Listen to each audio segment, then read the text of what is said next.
Hi friends, welcome back. So కారం prepare చేయించింది చూడండి మీరు ఎట్లా ఉందో. కలర్ చూడండి, క్వాంటిటీ చూడండి. దీన్ని గొడ్డుగారం అంటారండి. ఇందులో కొంచెం సాల్ట్ మాత్రం యాడ్ చేస్తాము. ఇంక కంప్లీట్‌గా అది మిర్చి పౌడరే అనమాట. సో దీన్నైతే మా ఏరియాలో గొడ్డుగారం అంటారు. మరి మీ ఏరియాలో ఏమంటారో నాకు తెలియదు. కామెంట్ చేసి చెప్పండి. ఎందుకంటే నేను కస్టమర్స్‌కి ఇన్ఫార్మ్ చేయడానికి బావుంటుంది.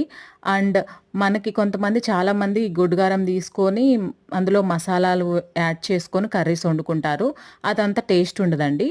అండ్ కూరల కారం వేరుగా ఉంటుంది. అది ఇప్పుడు నేను చూయిస్తాను చూడండి. ఈ కారంలో అన్ని దినుసులు యాడ్ చేస్తాం మేము. చూడండి ఎంత బావుందో, ఎంత యమ్మీగా ఉందో. ఇది మీరు డైరెక్ట్‌గా ఇడ్లీలోను, అన్నంలో నెయ్యేసుకొని తినొచ్చు. చాలా బావుంటుందండి కారం అయితే మా దగ్గర. సో బామ్మలో చేసిన రెసిపీ ఇది కంప్లీట్‌గా మేము అలాగే చేశాము. సో మా అమ్మ దగ్గర నుంచి నేర్చుకున్నానండి. సో అదే విధంగా ఈ ప్రాసెస్ అంతా చేశాము. సో చూడండి, ప్రైస్ కూడా రీజనబుల్‌గా ఉంటుంది. ఎవరికన్నా కావాలంటే ఫాస్ట్‌గా బుక్ చేసుకోండి. Thanks for watching.